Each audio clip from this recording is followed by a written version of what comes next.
তাদের উদ্দেশ্য।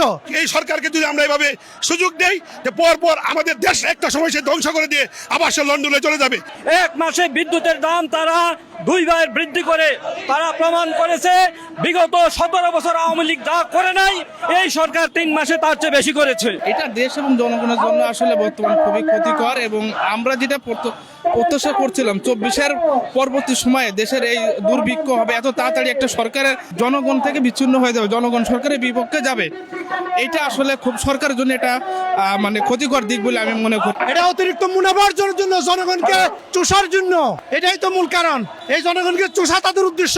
আমরা আসলে আশ্চর্যিত হয়েছি যে 24-এর গণ অভ্যুত্থানের পরে, বিপ্লবের পরে আমরা আশা করছিলাম দেশে একটি জনতা সরকার প্রতিষ্ঠিত হবে, কিন্তু দুঃখজনক হলেও সত্য তারেক রহমানের সরকার ওয়াদা দিয়ে এসেছিল 2 বছর পর্যন্ত কোনো নিত্য প্রয়োজনীয় দ্রব্যের দাম বাড়ানো পারবে না, অথচ 3 মাসের মধ্যে পর 2 বার জ্বালানি তেলের দাম বাড়িয়েছে। দুর্বার আন্দোলনের মাধ্যমে এই সরকারকে বুঝিয়ে দিতে হবে দেশের স্বার্থ বিরোধী কোনো কাজ সে করতে পারবে না। সারা বিশ্বে তেলের দাম কমাইছে, তখন তারা তেলের দাম বাড়াইতেছে, তার মানে তারা দ্বিচারিত আচরণ করতেছে। আমরা দেখতে পাচ্ছি যে ফ্যামিলি কার্ড দেওয়ার নামে এবং নানা ধরনের কার্ড দেওয়ার নামে সরকার দেশের অর্থনৈতিক তহবিলকে তছরূপ করেছে এবং দুর্নীতিতে তারা নিমজ্জিত হওয়ার কারণে দেশ সামাল দিতে পারতেছে না, বিদায় তারা নতুন করে জ্বালানি তেলের দাম বৃদ্ধি করেছে এবং এতে জনজীবনে ব্যাপক ভোগান্তি সৃষ্টি হবে। এই গণবিরোধী সিদ্ধান্ত সরকারকে অবিলম্বে প্রত্যাহার করতে হবে।